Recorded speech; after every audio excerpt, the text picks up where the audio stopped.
Hey guys, welcome back to Gunpowder Acres. A lot of people have been watching Battlefield Curator stuff and have seen my Vetterli Carbine on there and have been asking him questions about it. Well, he asked me to show how I came up with this particular carbine.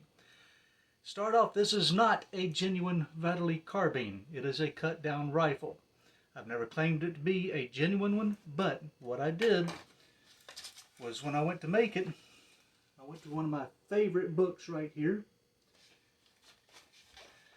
and copied as closely as I could the original Vetterli carbine.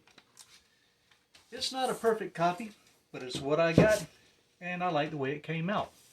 What happened was I found a Vetterli rifle on Facebook Marketplace or something. When I got hold of it, I discovered it was beat to hell. It was some of the worst case of rifle abuse I've ever seen. The metal was in bad shape. The stock was good. However, I had a friend with a shop around a local guy who had a Vetterli somebody had tried to sporterize.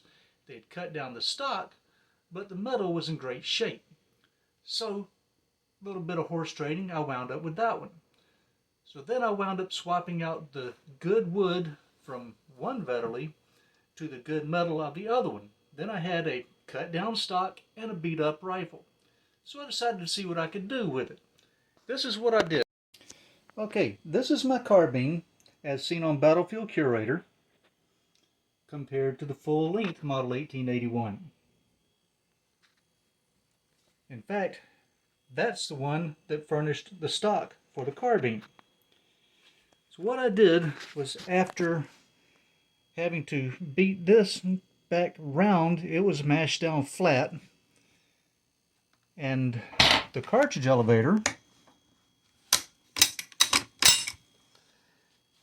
you can see how much damage was on that. Look at the edges of that thing. It was beat all to pieces, bent all up. Well, I finally got it to working properly. Once I did that, I started playing with the remnants of the stock. This is about where the original stock had been cut off on the other one. Way short, as you can tell. Almost at the barrel band. So what I did was got to playing around.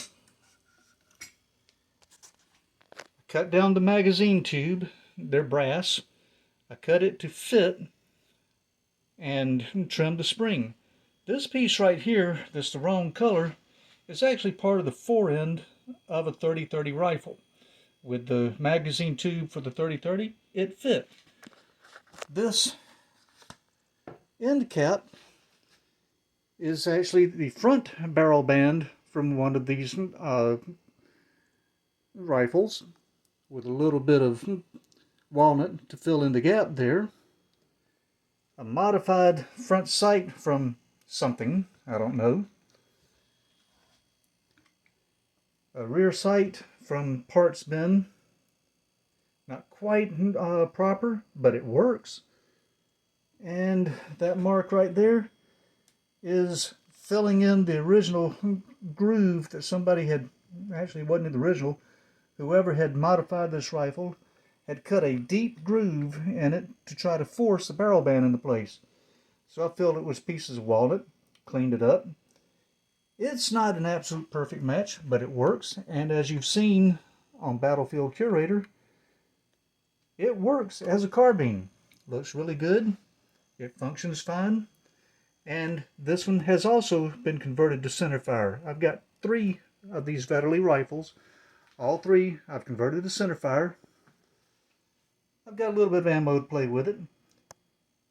And come on back to Gunpowder Acres. We'll talk about these. Leave me some comments, some likes if you need to. If there's any other rifles that you want to look at, pistols, rifles, if I don't have it, I might know somebody who does. Leave us some comments. See you next time at Gunpowder Acres.